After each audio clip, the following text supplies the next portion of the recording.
Go. Welcome to the PRCA Fuse podcast for the stories behind the storytellers, people with a passion for communication, hosted by myself, Farzana Baduel, speaking every fortnight to trailblazers in and around our industry. Our special guest today is Gemma Moroney. Welcome. Hi, thank you so much for having me. So Gemma is a co-founder of Shook, a creative comms agency set up to make ideas that shake the world. Prior to launching Shook in 2020 with Damon Stout, she was head of strategy at Mischief. She was PRCA Leader of the Year in 2019 for her work on measurement and effectiveness, and in 2018 was given the WACL Future Leaders Bursary, which clearly worked. Gemma, tell us, so that we can get to know you, what's a typical work day in your life? I don't think there is a typical day, and I was just chatting to you before we came on. Today was actually a great day because I had lots of space to kind of really get my head into some stuff, which doesn't always happen. But certainly now as a founder as well, I think there isn't a typical day.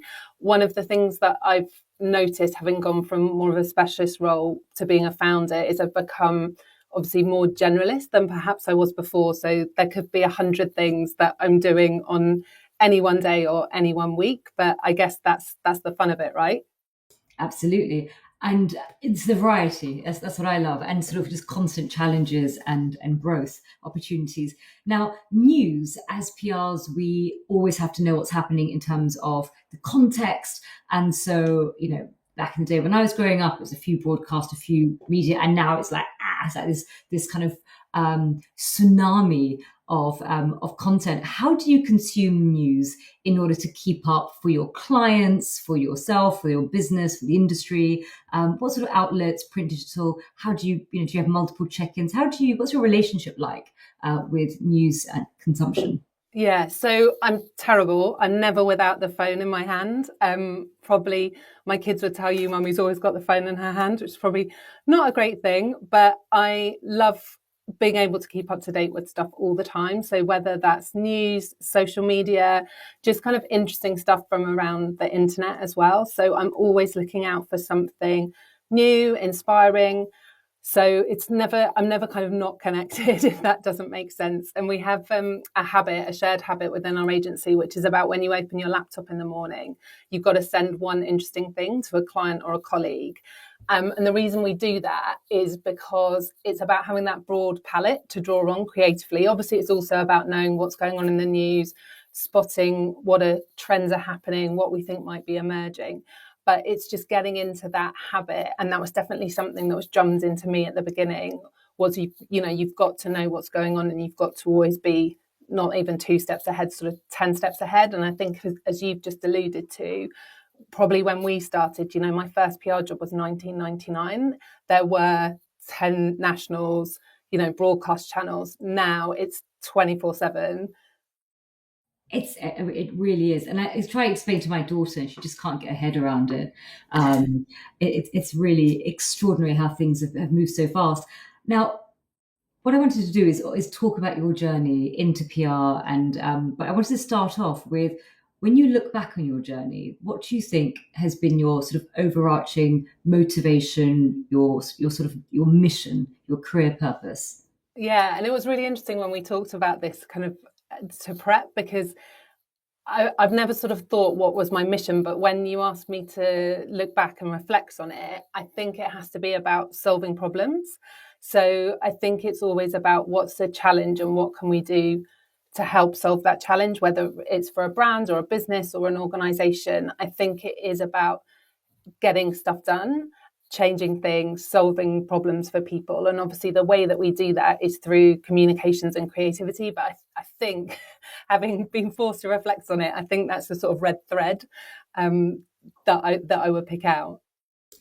And so how did you even hear about the world of PR, and what made you decide to choose the world? Or did you sort of, like so many people, sort of just happen to fall into PR, or was it a conscious decision that you decided at school, at university, this is for me?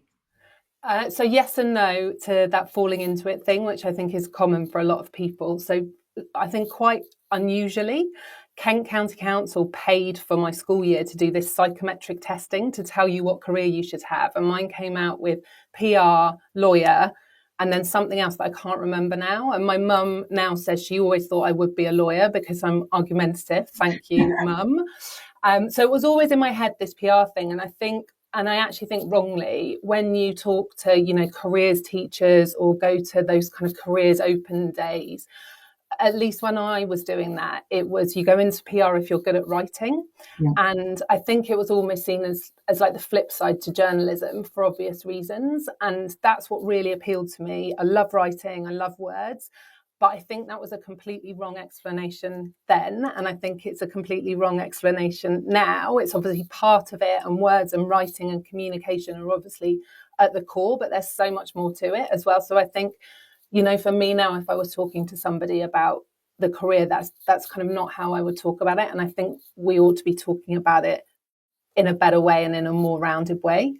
Yeah, absolutely. And speaking of, sort of segueing into PR industry, you didn't go to university. No. And it's funny because I went to university, but then I didn't complete. I left to do sort of like a year out, and then I never went back.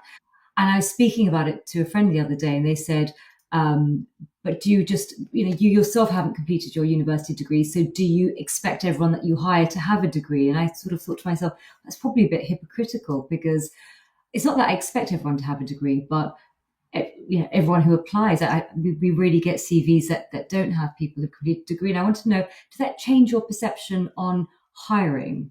Instead of having that sort of tick box approach, that you thought, well, actually, there are other avenues to the profession, and a degree isn't, look how well, you've flourished and done well.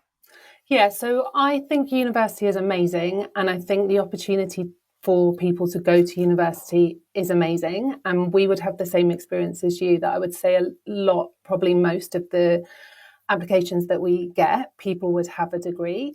But I also don't think a degree should be mandatory for getting into the industry. I think there absolutely, there are, but there should and must be other ways in for various reasons. I didn't go to university because I was the first year that had to pay fees, and I was really worried about taking on that debt. And I do wish I'd gone now in hindsight. But obviously I was also lucky that I was given the opportunity to find a different way into the industry. And I don't actually see it so much now in sort of PR job specs, but you do see from time to time, in LinkedIn or whatever, that a degree is listed as mandatory. And I think that's quite an old-fashioned way of thinking in some ways. And I think it's a shortcut, and it cuts some people out. So for me, it would be university is amazing, people having degrees is amazing, but also let's make sure that if someone doesn't have a degree, that they have either at the beginning other ways in, or if they're that bit further in their career, that they are seen, I suppose, in their entirety of their experience. Yeah. And also I think access to learning is more accessible. So, back before online learning and courses, you had to physically go, to a college or a school or a university to learn, sit in a classroom. And actually people can do it from their phone. They can do it, and you don't have to sign up for 3 years. You could do it for a day, for an hour, for 10 weeks. So it's become a lot more accessible. And I personally believe if you have curiosity, that really is the most important area for learning. Now, you ended up with your first job at the head office of a restaurant company. And what I want to hear about is your experience how to work with difficult people, because as PRs, especially agency side, we can sometimes have difficult clients to deal with, sometimes difficult colleagues. So I wanted to just find out from you, what was your experience like, and what did you learn from that encounter? Yeah, so I was 17 when I possibly got offered this job at a restaurant head office, and they said to me, "Oh, there's, I've done 1 or 2 interviews," and they thought that they wanted to offer me the job, and then they said, "You're going to have to come in for a trial day because." One of the directors has got a reputation for making people cry, and we want to make sure that you can handle working with him because you're so young. Okay, fine, I'll come in. I never had any problem with him, and I don't know why I didn't. I don't know why people had an issue with him before. I think he was just quite plain speaking, and that was fine for me. I think it's about sort of understanding what makes people tick, right? And as long as you were listening to him, doing the work that he wanted you to do, taking initiative, responsibility, being proactive, we got on absolutely brilliantly. And then you went from there, you were the team secretary for Hill and Knowlton. And I thought that was quite interesting because you obviously in your psychometric testing when you were studying, it came up PR as one of your, one of the vocations for you. So did you consciously look for a role in PR? Yes. So when I got the first job in the restaurant company, that was with a view to supporting the marketing team there as well, which I did get to do. Really good grounding in terms of just understanding things in the real world. And then, yes, the aim was always to try and get into PR because of what the testing had said. And so I got an opportunity to interview as a team secretary for H&K. And that was my way in. That was in 1999. And I think I stayed there for nearly 7 years in the end. Wow. And I think in the earlier conversation we were talking about how they were known as hire and kill. So was it very like sink or swim? And I wanted to just ask is in terms of agency culture, do you think from the day that you sort of entered into agency to now it's like chalk and cheese, or does it really depend on agency to agency, I imagine? I think it depends agency to agency. So this hire and kill thing was something that I'd heard on the grapevine at the time, and I never ever found it that way. I don't know whether it was true or it was just a joke. I absolutely loved H&K, and I think people, certainly at that time, they had a kind of perception of it that it was really corporate. I was in the brand marketing team run by Alison Owen. It was actually really creative. We did a real breadth of different work as well. So PR and media relations, but kind of right through sales promotion, events, experiential. And there were just so many brilliant people there. And I think when I look back, so many brilliant women, and kind of can't list them all, but they know who they are, that all taught me so many different things. And I think certainly as somewhere to start out in terms of giving you that framework, I suppose almost that skeleton of everything that you need to know to start in this industry, it was just absolutely brilliant for me. And they were so supportive in terms of having come in as a team secretary and then obviously moving across to be an account handler. They supported me doing my CIM certificate. So for me, I think it was just an absolutely brilliant place to start. And really lucked out because what a wonderful agency that they supported you from going from sort of secretarial work to segueing, because there's so many companies that just put these barriers and you can't move from sort of one function to another. And they obviously married resource with intentionality and gave you the sort of educational support as well. You stayed there for 7 years. What, in a nutshell, was it about the culture that made you stay? Because 7 years is quite a long time, especially when it's, you're in your 20s, and staying there for 7 years obviously shows that there was something that they were doing right, that it was a good cultural fit. And I just want to know, what do you think held you there for so long? Yeah, I think it was because there was so much opportunity. So I went from being a team secretary, obviously moving across being a JAE. By the time I was kind of an SAE, I was looking after clients on my own and I was writing proposals for clients on my own. And then by the time I was an AM and I went from AM to AD, I was looking after like £1 million client budgets. And it was a real culture of, if you want to take on this responsibility, we will support you, but you can stand on your own 2 feet and you can do it. And I think whether it was Alison, Lynn McCarthy, Rachel Friend, there were so many brilliant female bosses there who just let me thrive. And there were so many different things to work on that it was never samey, if that made sense. So there was always something new to learn. And, you're also somewhere where there's sponsorship, sport, there's public affairs, there's crisis. So you've got other people to learn from as well. So having stayed there for 7 years, there's probably people listening in who are thinking, I really enjoy my work. I love my agency. I've been there for, a few years now. what advice would you give them in terms of when is the right time to move on? Because you spent 7 years, you had a great time, you had, so great colleagues and great clients. What made you decide to move on, and what advice would you give to those people who are listening, who are sort of thinking, in the words of The Clash, should I stay or should I go? Because Yeah. that's always quite hard for people to map out their career.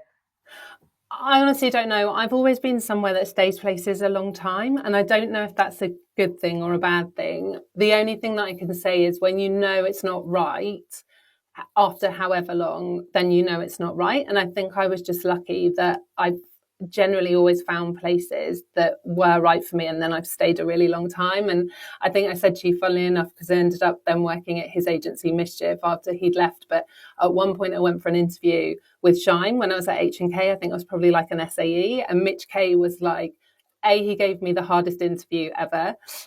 He's very insightful, and his most insightful thing was, you're not ready to go yet. Like, you're not ready to leave.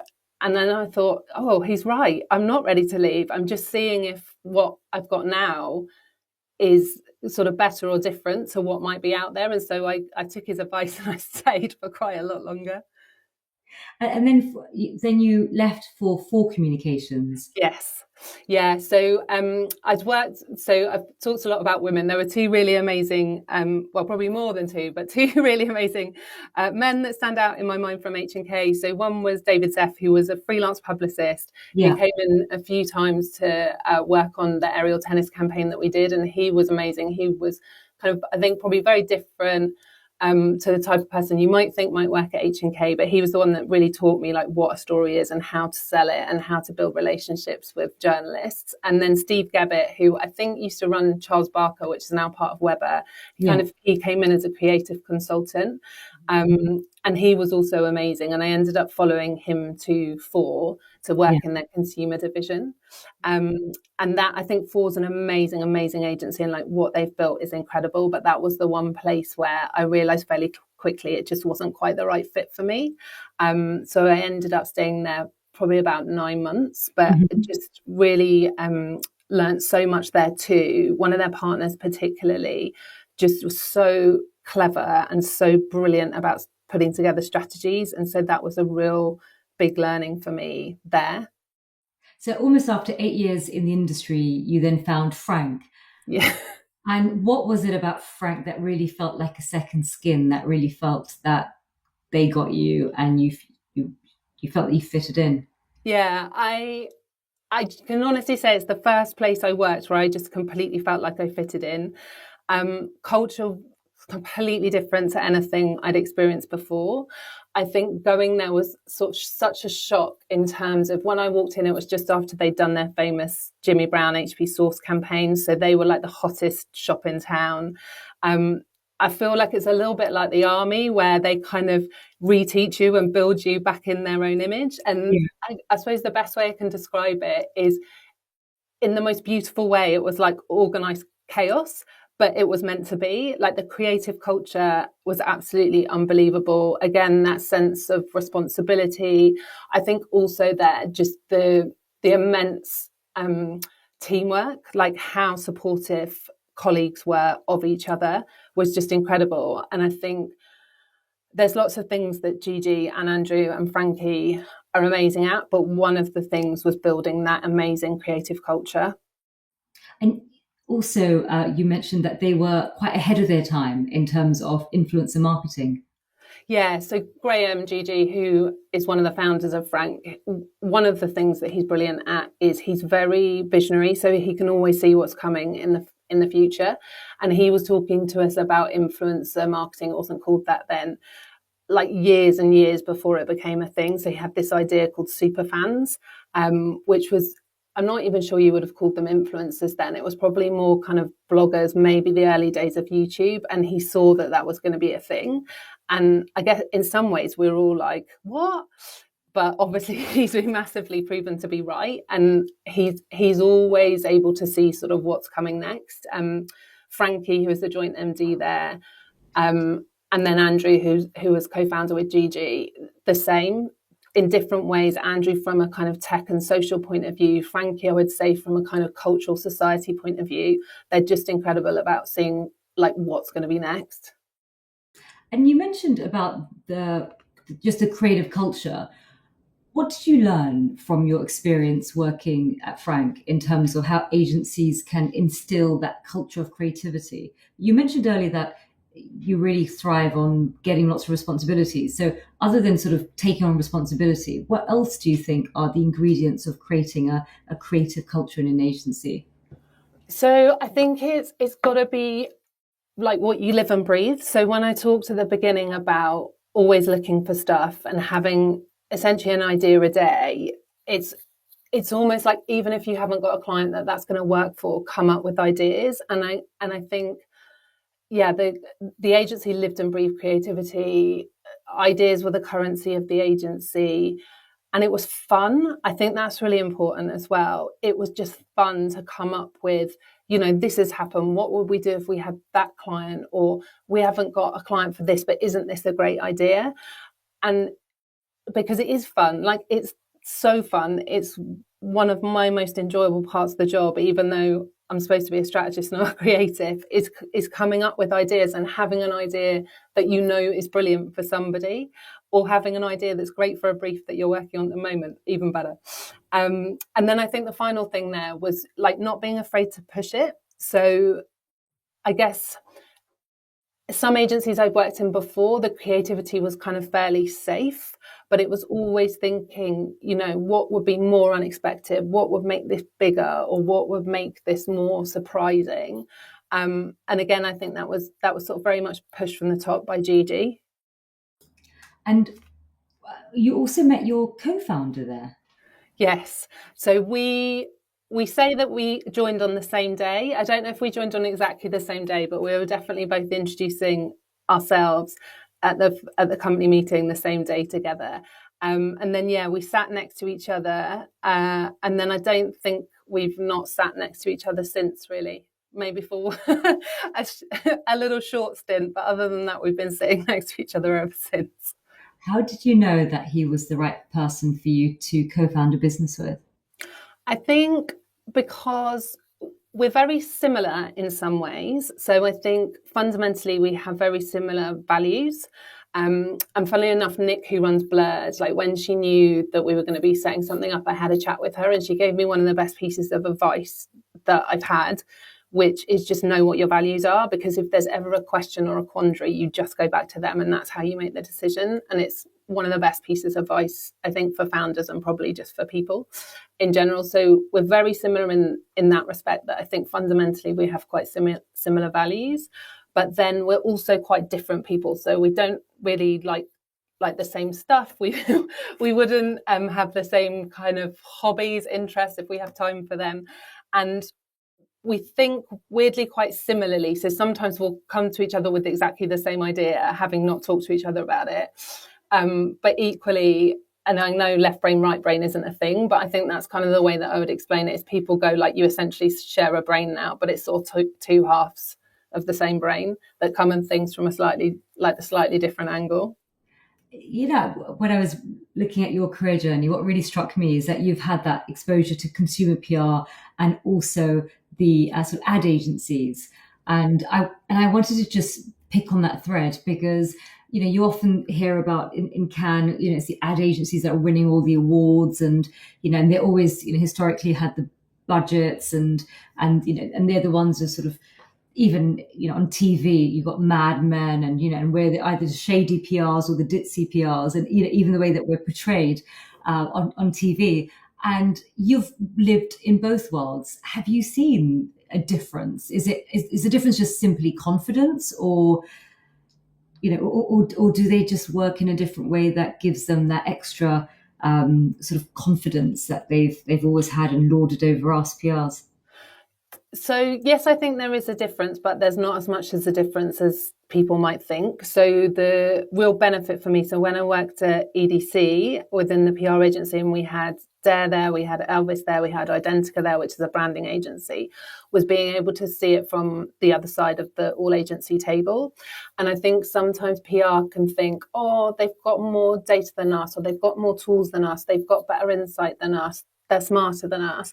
And yes, they might have a few more tools or, access to reports or something like that, depending on the agency that you work in. But fundamentally, there actually isn't that much difference. So we should be much more confident in the fact that as an industry, we are able to come up with as powerful insights, as powerful ideas. And Simon, who I work with at Mischief, we used to quote this Pulp song, which is, use the one thing we've got more of, that's our minds. And I think that's really important. So advertising is easy to think it's easy because it's paid for. It's not easy. Like, try writing a billboard ad. It's actually really hard. We do different things. To that point before, we just come at them from slightly different angles in terms of how we're trying to connect with the consumer. But fundamentally, we are able to have as powerful insights, as powerful ideas. And I think often ideas that can travel further because we can understand an earned idea. We can understand a kind of channel neutral idea. So I think this industry should be much more confident in itself and in what it's able to do with its strategic and creative thinking. You went from Hill and Knowlton to Ford to Frank, and across all three, you're working as account director.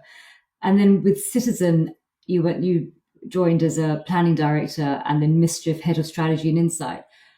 What made you decide to segue from sort of account director to start going into planning and then strategy and insight? So I think there were a few of us around the same level at Frank. And as we kind of got up to more like a director level, there was, I think, a really good emphasis on trying to work out what our strengths and our niches were within that, I suppose, within that senior management team. And for me, it was always like, oh, you put the theory in front of the ideas rather than just whacking them with the idea straight away. And so they started to talk about me as a planning director. And obviously that comes from account planning and advertising, which is about connecting with the consumer audience and the insight and making sure that directs the creative, and that we also think about effectiveness.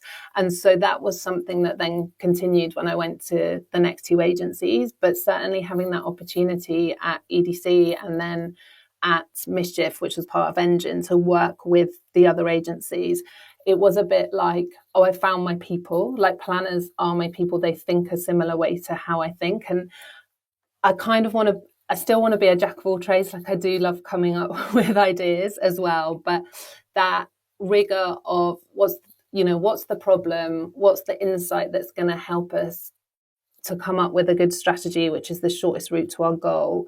You can have a cracking idea, but a cracking idea isn't necessarily going to do what you need it to do with the audience or for the brand. So is it right for this brief? Is it right for this audience? Is it right for the brand? How are we going to know if it works?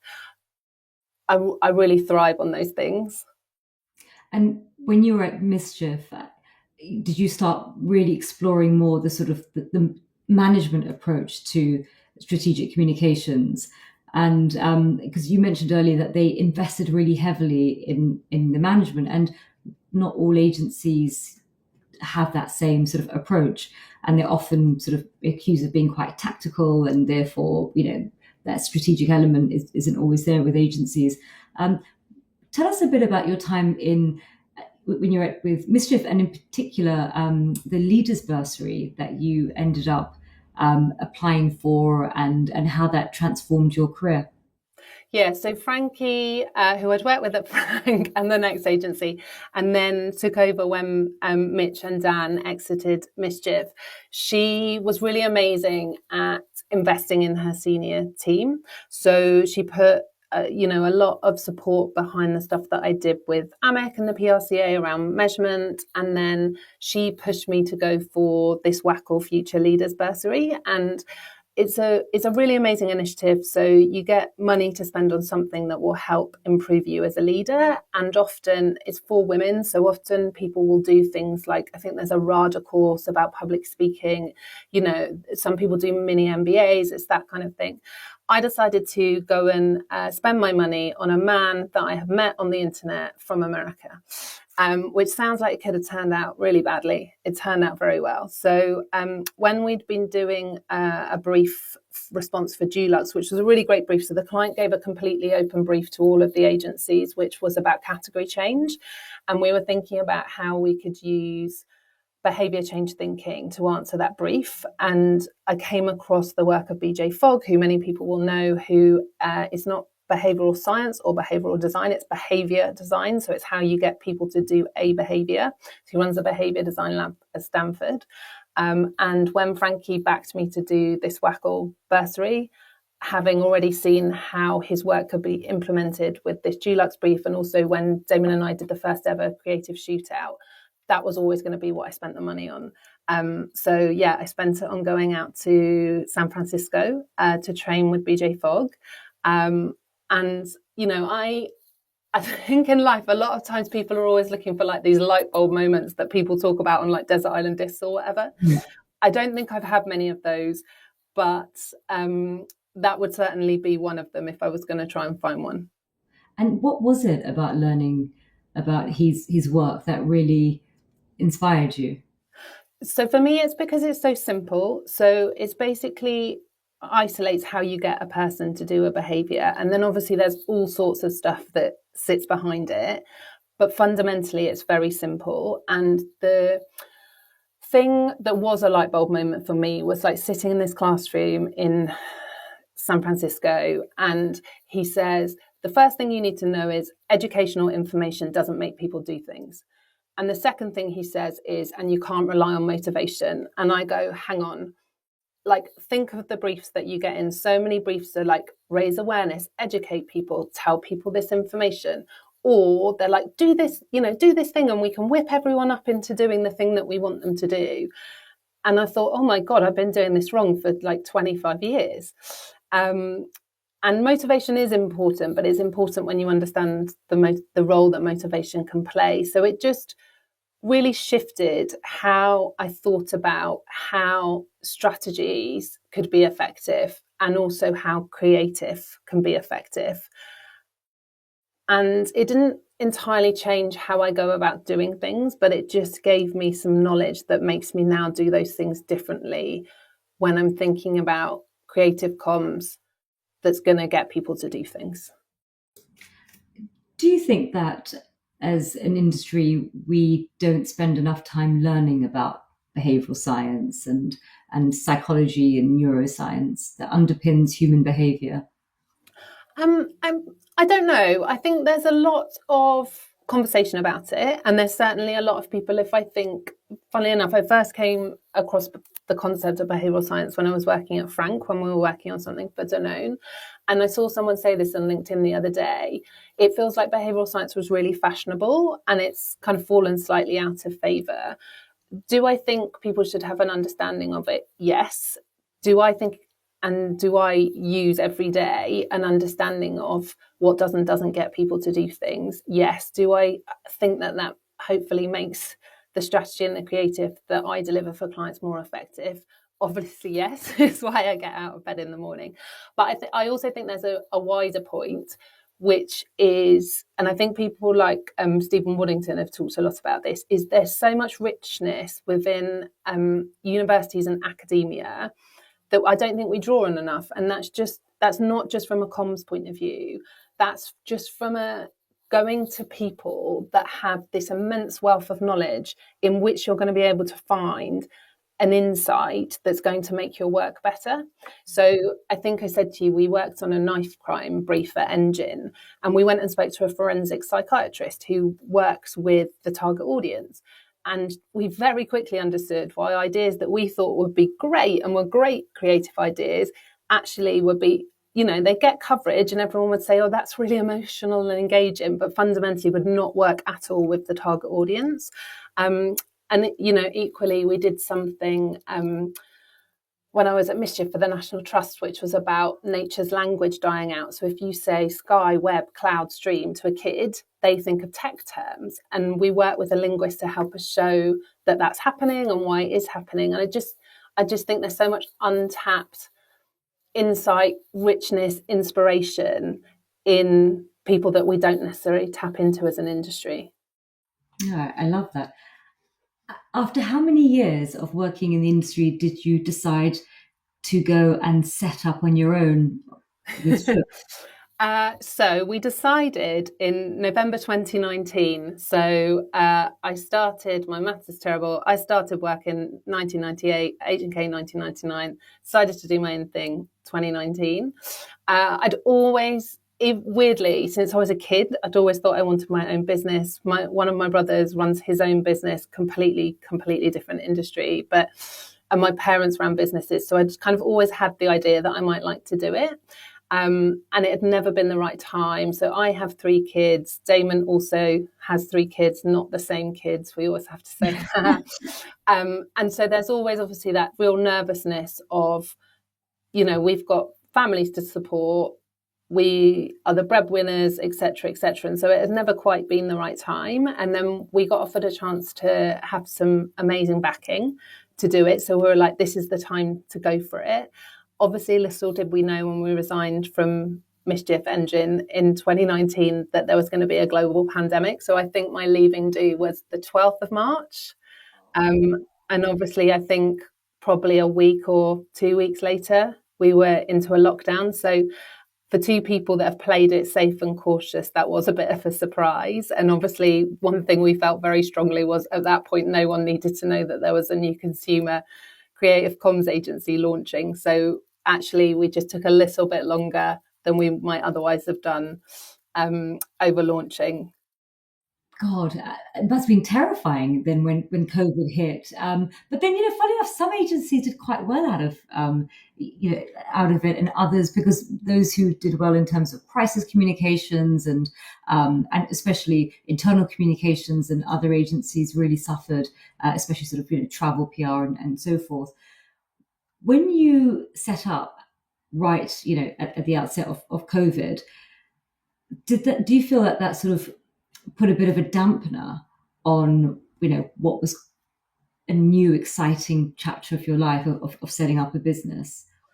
Or was it business as usual because you were used to by then working remotely and your clients and So your co-founder? no, we weren't particularly used to working remotely. And funnily enough, so we worked on Lego at Mischief, and one of our clients said, "Oh, whose house are you starting in?" And we said, "Oh, no, we're going to have offices. From day one, we're having offices." And obviously, then when it came to it, we weren't even allowed to be in the same room, let alone the office. And so it took some getting used to. But what we did was we basically just kept Zoom on all day. So even if we weren't working on something together, or, we were doing different things, so that we could just kind of have a chat while we were doing it. And yeah, we adapted to it pretty quickly. And I think, to the point that you were making at the beginning, I guess it's tricky to talk about because we were really conscious that there was a global pandemic going on and people were dying, and we didn't necessarily have to announce what we were doing right there and right then. It seemed quite insensitive to do so. And we were lucky from the respect that we'd just happened to meet a friend of a friend when we knew we were going to be doing something. And I was looking back on it recently, I actually didn't realise how quickly it was. So before we even had the agency name, because when we did the costing for him, we called it Anon, Agency Anon.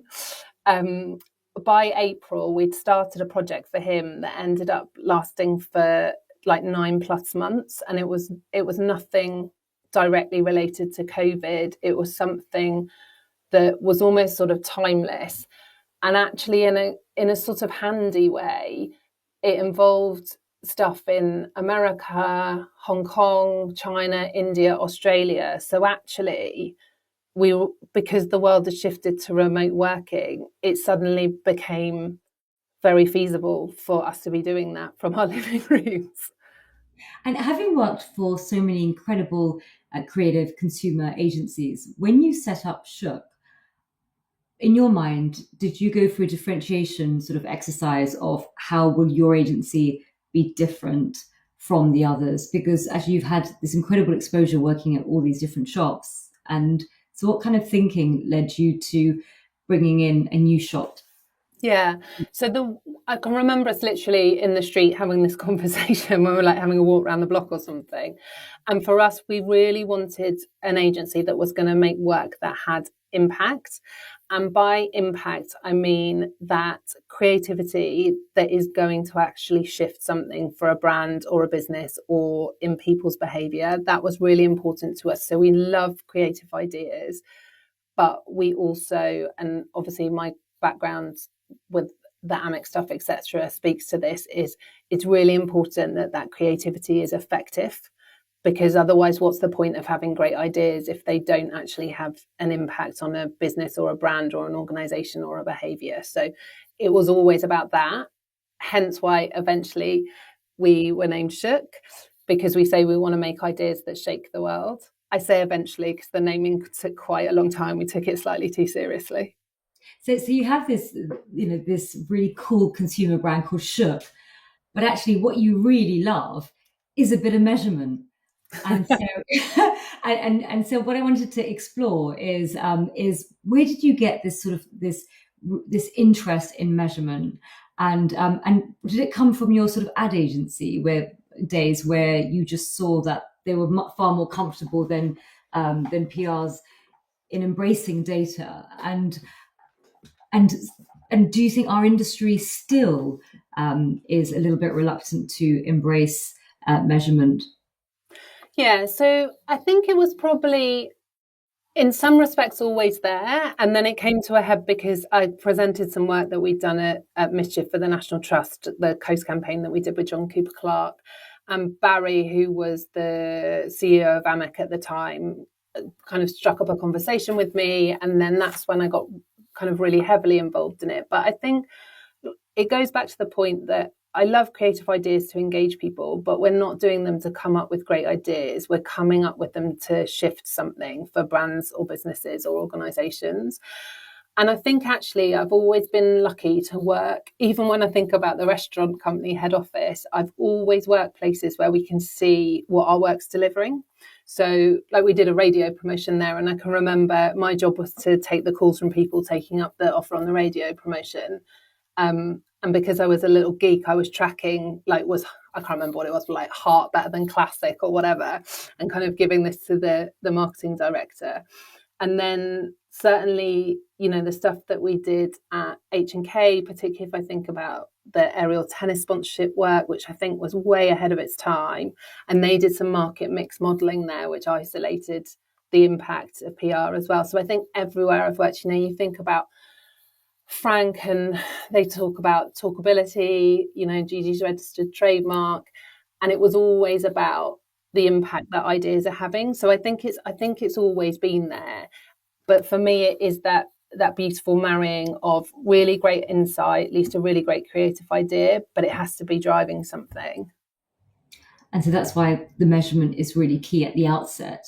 Yeah. What about strategy? Now, with a lot of agencies, a lot of sort of smaller agencies, they tend to really want to embrace strategy, but they feel that the budgets are just enough to cover the sort of the tactical delivery, and the whole piece of research and strategy and planning, and then the other side, sort of measurement and evaluation, they just can't justify it with the budgets that they have. What advice would you give to people who really want to embrace strategic thinking and measurement when their budgets are quite restrained? So I think fundamentally it's like, why are you doing this? Like, that's a free question to ask. Okay, if you've got nothing else, why are you doing this? And I saw the guy Alex Aitken, who used to be head of GCS, speaking about, are you just sending out stuff? And I think that's really important, is you can do things and you might get an output, you might get coverage or you might get social media traction or whatever. But why? Like, what's it laddering up to? And that's a free question to ask, why? So if you can do nothing else, just ask that. If you can do more than that, then think about what you can do. And I wrote, self-promotion, but I wrote a guide to planning for AMIC, which is available on the AMIC website, which kind of talks you through the steps. And there's some stuff about free tools. There's some stuff about tools that you might have somewhere else that you can ask for. And I think if you arm yourself with that and you do as much as you can do, hopefully then you can do more the next time. but fundamentally, like, what are you setting out to do by doing this stuff that you're doing? Because if you don't know that, then why are you doing it? And for those who aren't familiar with AMIC, can you explain a little bit about who they are, what they do, and what benefits that they can give to those who are interested in the measurement piece? Yeah, so they're a trade body. They're about professionalising measurement and evaluation within the industry. They have a brilliant free tool called the AMIC framework, which forces you to think about outtakes, outcomes, and impact, not just outputs. Again, that's something that's free that you can use. You can use it as a planning tool as well, because it talks you through thinking about organisational objective, comms objectives, what your strategy is and why, who your audience is, and how you're going to get to the outcomes and impact that you want to deliver. And I like to think of it as like a little chain. If you work backwards from the impact, what is comms delivering towards that impact? What outcomes do you need as a result of that? And then keep working back. That's how you're getting there. So I think AMAC are great. I have a real bugbear about, I don't think the industry bodies are doing enough, and they're not doing the equivalent of what the IPA is doing in advertising. So if you are in advertising, you have bin A and filled, you have various reports, you have a lot of great graphs. I don't feel that we have somebody driving that forward across the industry. I think there have been some really great efforts. So I know that Weber have done some stuff with the IPA. Edelman have just done a really interesting paper with WACL, but there isn't something that is for the whole industry, by the whole industry, for the whole industry. And I think that that is missing and is really important. And what about because I stumbled across measurement when I think I came across the AMIC website, and this was quite early on in my career, and I came across the Barcelona principles. And I thought, God, and it was really interesting, because sometimes what happens is that you may really want to focus upon outtakes and outcomes, but you may have a client that just is actually really wants to measure in terms of column inches. And how do you have that conversation with your client when there's an inherent balance of power? Yeah. And I remember this huge sort of campaign over really banning anyone who did an award submission that had ABE, and I think that's kind of almost been stamped out of the industry. Apart from in Cannes Lion entries by ad agencies. It's an issue, because it's actually, when it comes in terms of reporting from the board, that's given to the comms team, and then it filters down, and it starts off with actually just a lack of understanding of communications, funnily enough, at C-suite and board level. And if they had that level of understanding, then it would be easier for their comms departments to align themselves with agencies. Interesting. Now, I wanted to talk about strategy and strategists. Now, when sometimes people think of PR strategists or ad agency strategists, they think of someone who looks a bit like Gandalf, very, very wise, slow talking. I wanted to ask you, you're a strategist. Do you feel that it's a preserve of people, for instance, who have done X amount of years in the industry? Can someone be born a strategic thinker, or can they develop those skills? What is strategy versus tactics? So I just wanted you to just talk a little bit about strategy for those people who are listening in, who find the idea really interesting, but they hear it bandied around, and it would be just useful to hear from your side what a creative strategist is. Okay, so do I think that people are born strategists? It's like with anything, you can see the spark of something in some people. Like sometimes you're like, they've got the bones of a creative. So we had somebody with us on an internship, and she just absolutely had the bones of a creative, and she's now gone on to be a creative at Channel 4 and is smashing it. And equally, I think the same can be said. You can see people that think in a more strategic way. I think strategy is sort of word that gets bandied about a lot, and also you get lots of different strategies. So you have like an overall strategy, and then a media strategy, and a whatever else strategy. The way that I like to think about it And as you can see, I'm not a slow talking strategist. The way that I like to think about it is your strategy is your fastest route to your goal. And in order to get to your goal, you need to understand what the problem is that's keeping you from getting there. And you need an insight. And an insight is shining a new light on the problem. So I'll give you an example of that. Not one of mine. This girl can.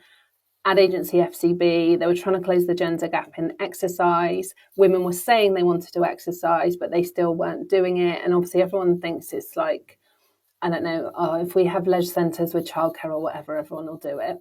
And what they identified was that women were feeling a sense of judgment. And so the campaign strategy was about liberating women from that fear of judgment. And that fear of judgment came in three ways, either ability, appearance, or priorities. So when you see communication from This Girl Can, you'll see the communication tackling one of those barriers or exacerbators of judgment. So when you hear, I don't like exercising because I feel embarrassed jiggling in my lycra, or I don't want to go to that exercise class because everyone will be better than me, those are the insights that you go, yeah, I agree with. And I saw this thing, a comedian the other day who said, like, when you're telling a joke, laughter is everyone recognizing that they understand it. And it's that, like, that's what you're looking for. I prefer to think of myself as a planner or a creative strategist. So a planner is somebody that looks at the audience and tries to find the insight that's going to inspire the right creative. And also they're responsible for making sure it works. And then I hate the phrase creative strategist, but I've come to think that I am one because I still kind of like getting involved in the ideas as well. Now, you mentioned earlier about an organisation called WACL that you ended up getting a bursary. What is WACL? So it's run by the industry. It's run by NABS, I believe, which is I don't know what the right phrase is. I suppose a sort of safeguarding sounds odd, but kind of an organisation that looks after the well-being of people in the creative industries. And then WACL is specifically for women in the creative industries. I feel really guilty because I definitely should do more for WACL than I do, particularly since they gave me their lovely bursary. But basically, I think it's the 20th year actually this year of the bursary, but every year they choose, I think it's probably about 10 women. You can apply, you need your employer to support you because there's a contribution of employer donation towards it.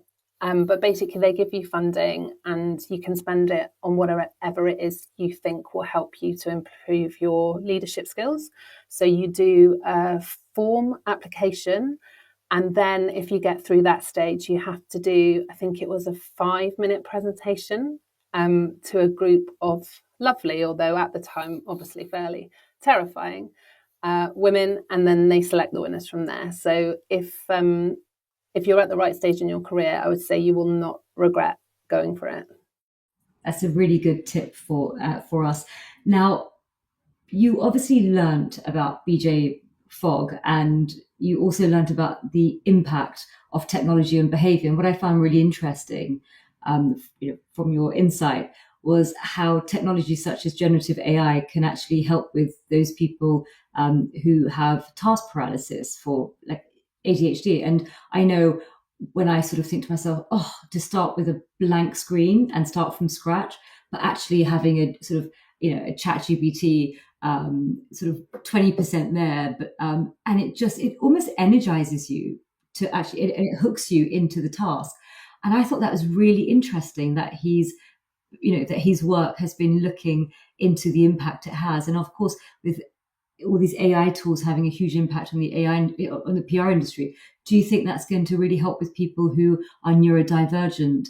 I know myself that my spelling is terrible, and I started using Grammarly, and I became a lot more confident and productive because I was always cautious of writing, and I'd be the one sending annoying voice notes all the time to avoid it. So I found that it's really helped me so much.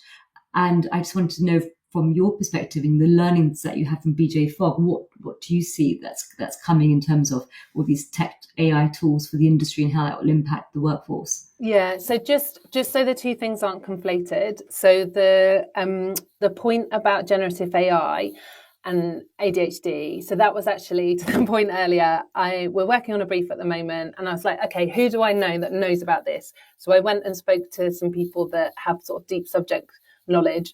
And this was a point that one of them made, which was they were finding with their workforce, people who have ADHD are finding generative AI really useful to get going on something. So if people who have ADHD experience task paralysis when they want to get started on something, it can be really helpful to just give them that kind of getting started moment, which to me sounded really interesting, because I think, there's clearly a lot of downsides or things to address with AI. So as we know, a lot of the societal biases are then unfortunately reflected in AI. There's obviously a lot of stuff at the moment about AI and intellectual property as well.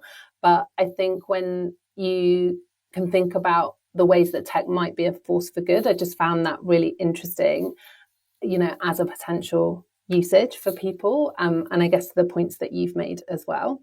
And then the sort of separate point to that is that one of the things that originally got me interested in BJ Fogg's work was he was looking at how technology can be used to help people have positive behaviour, or develop positive behaviours that they want to. And so from a comms and PR point of view, we all know at the moment, for example, we ask our Alexa, like, look, what's the weather like? But I'm sure in time there's going to be, and I've seen people doing it with mobile phones and stuff as well, there's going to be a lot more sort of help and relying on those technologies to help us do things. And I think that's interesting from how does your brand or organisation show up there to help people do stuff that they might want to do. So to learn more about BJ Fogg, where would you advise us to go and find information about his teachings? So I would say look on the internet. There's lots of stuff there. Or actually, potentially an even better way is he has a book called Tiny Habits, which I do get a little shout out in at the end. And that was a bestseller, I think, in 2019 or 2020. So you can find that, in all good bookstores. Now, whilst we were talking about your company and how important it is to adopt behavioral design and for it to be a real sort of home for creativity and strategic thinking, I also wanted to take in your earlier comment to me last time we spoke about purpose. And purpose, again, is a phrase that is bandied around. What does purpose mean to you? And what is the purpose of the work that you do at Shook? Yeah, so I think this is really interesting, and I've sort of started writing a bit of a thought piece on it, because I think purpose has got completely confused, and we are seen as an agency that does purpose-driven work, but I actually wouldn't describe us like that. What we do is work that's going to have an impact because it's creative, it's engaging, and it's effective. And I think purpose has almost become like a trendy thing to do. And when you see, for example, like a chocolate bar aligning itself to something that matters to its audience, but they don't necessarily have much place in being involved with, in my opinion, and that's sort of seen as purpose, I'm not actually sure what's that really doing for the brand or for the audience. And possibly a controversial person to quote, but Larry Fink has this quote about purpose is not the pursuit of profit, it's the animating force behind it. So that could be anything for any business.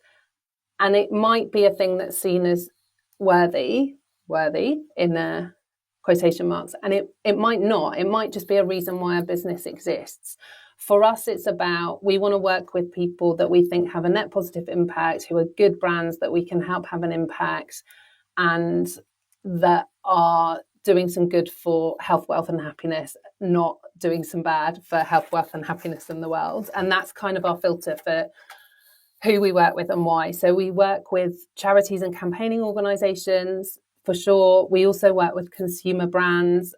We've also actually worked with some more kind of corporate brands, some technology brands. But for us, ultimately, it's what's the problem? Do we think we're good people to solve it? Are these good people to work with? And are they doing something that isn't doing damage to the world? I love that. I absolutely love that. Now, when I set up our firm, my daughter was a year old, and yeah, exactly. And it was really, really hard. But looking back, so lucky that I had my husband, who's incredibly supportive and took more than his equal share in raising our daughter, which made a huge, huge difference.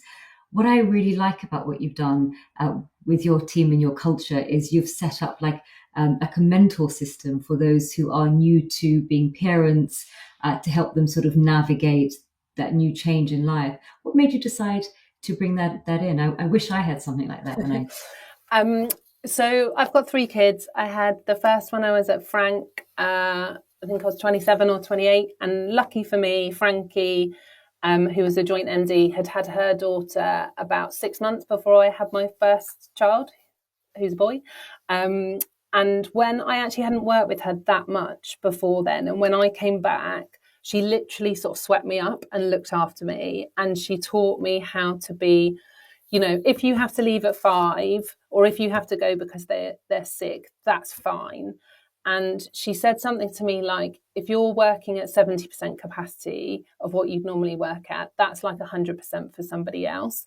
And we've just had our first parent return from maternity leave, and I really wanted to try and give to that person what Frankie had given to me. So there are going to be, it's going to be hard, first and foremost. There's going to be some days where you feel like a terrible professional and a great mum, and there's going to be some days where you feel like a terrible mum and a great professional, and that's okay. And it is hard to juggle. But then on top of that, what we wanted to do was give them somebody who is, because my kids are all pretty much teenagers now, someone that's just, like that sort of 6 months, 12 months ahead, just so that she has someone that's been through that experience more recently as well. I think that's so good. And it's also important to recognize that it's also those people who are caring for elderly parents. So my husband, he's looking after his mum. And so he has, quite a lot going on. And people often say that this is like the rush hour of life where you're juggling children, peak of career, and elderly parents, and they all sort of sometimes converge at the same time. And I think it's, I think it's wonderful that you've just had such empathy, that you've really thought about it, about how to help your colleagues navigate these crossroads in life. Yeah, and I think, this is a hard industry, and juggling things in the industry and in life is hard. And sometimes you can't fix it, but you can just help people through it, if that makes sense. If you've got a parent who's unwell, we can't unfortunately fix that, but what we can do is make sure that it's fine to leave work at short notice or unexpectedly, or work from somewhere else, or have the day off to deal with that, because it's life and we want to support people through that. Now we're at our closing section, so quick fire round. Are you ready, Gemma? Yes. Okay. So first question is, who is the communicator you admire the most? Someone from the past, present? I found this so hard, but I'm going to go really present, and I'm going to go with Giselle Pellico, who's the lady who is currently, in the media every single day for, I think, her absolute bravery in terms of choosing for her court case to be heard in public. And I said to you, I think it's her words are beautiful. So I think she said something about the shame is not on us, it's on them. But more so than her words as a communicator is her actions. Absolutely. I mean, she's such an inspiration, and I think there's so much noise in the media, but those words, that shame needs to switch sides, it just cut through. Yeah. Now, thinkers, apart from BJ Fogg, Yeah. what other thinkers, so I'm thinking authors, podcasts, poets, philosophers, have had the most impact on you? So I think I said to you, I'm like a little magpie where I'm always into something else. And someone said to me once, "It's a great trait for a strategist is to know a tiny little bit about lots of things." So I was like, fine, I'm taking that. So my thing at the moment is I did, for the first time in September, I went to a poetry evening. I've never been to a poetry evening before.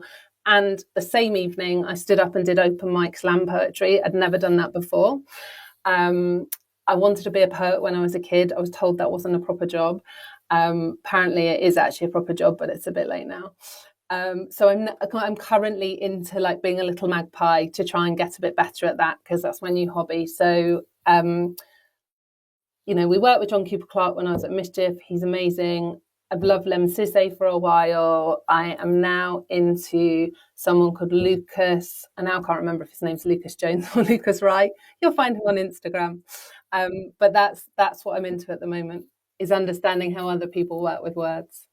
That's wonderful. And actually, that's such a great area for us PRs to go into, is to, because I'm actually quite obsessed with comedy, because I love the body language, the tone of voice, the rhythm, the facial expressions.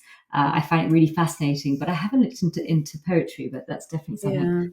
Yeah. I know a few people that I've worked with before have braved it and done that, like the stand-up comedy stuff, but I don't think I could cope with the rejection of no laughs. But I'm going to say like the poetry thing is a good thing for a strategist because it's kind of honing it right down to that human insight.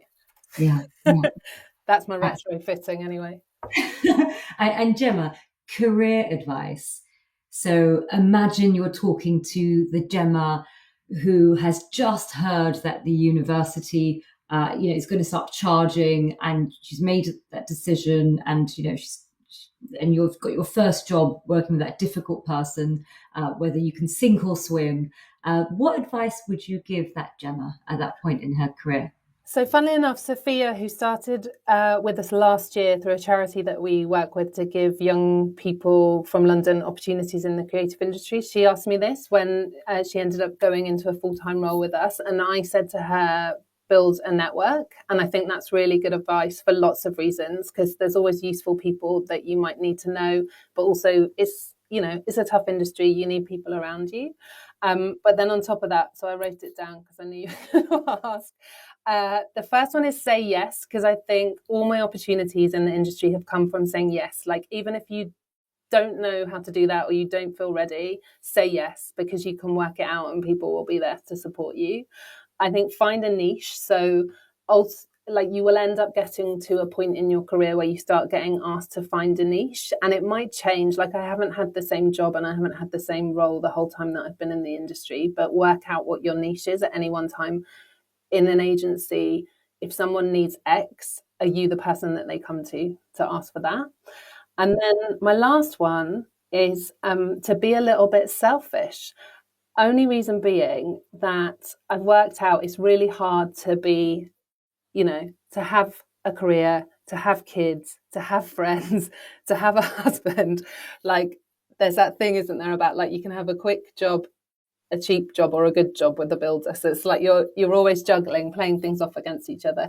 And sometimes I think you just need to say, I need to do this for me, even though I probably shouldn't. And so I will say on a Sunday morning, I am going to the gym, even though I might not have seen my kids enough that week. And I know that's bad, but I know I'm a nicer person for the rest of the day if I go. So sometimes just got to be a little bit selfish. Love that. I totally agree. And then segueing into well-being, PR is a super stressful job, and I wanted to know, how do you stay sane? What mental health well-being hacks? And I've got my pen and paper ready to write it down. So I said to you, I mean, I don't know if I'm 100% sane, and I'm fine with that. I've got a quote on my wall as I go out of the door, which I letterpress, which said, "She mad, but she magic." And, I'm okay with that. But I think a few things. So just taking a moment at the start of the day to think, like, what have I got to do today? And what is non-negotiable for today? And what can I do another day? And then making sure that those things for another day don't then ultimately never, ever, ever get done. Because we all know sometimes they just get pushed to the back of the list. I think have a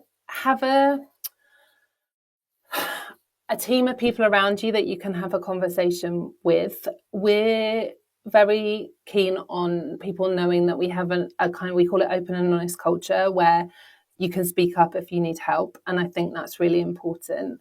And then I guess back to the selfishness point, sometimes even if you feel like I've got a million things on my shoulders and all these things need to be done, sometimes you just need to not do them. And occasionally, very occasionally, don't tell Damo, I'll have a little tiny micro bunk off, I like to call it, where maybe I'll just go and sit in the park for an hour if it's a work from home day. Maybe I might stop at 4 o'clock on a Friday and have a glass of wine with a friend when it really should be work hours. But I think sometimes you just need that, almost like that sense of perspective that you are juggling a million things, but it's going to be okay. Yeah, I like that. I like that a lot. Now, for people who want to know more about you, about the about Shook, how best for them to find out more about you? Are you any particular social media channels, websites? So either you can follow us on Instagram, so at Welcome to Shook, and you can DM and I will see it. Or if you want to go to the website, which is welcometoshook.com, and you'll find an email address there, and you can email. I will try and reply as quickly as possible. Thank you so much, Gemma, for such a fascinating conversation. I am going to really look into BJ Fogg. And then the name of the book was Tiny Habits? Tiny Habits, yeah. Yes. I love that. I'm really looking into that. So thank you for listening. And you will find this episode on the PRCA's YouTube channel, Spotify and Apple Podcasts, alongside other episodes. If you like what you hear, please do share so we can grow our community. If you have any feedback or topics that you'd like us to cover, please contact us. We publish interviews every 2 weeks, so stay tuned as we have some more inspiring storytellers in the pipeline.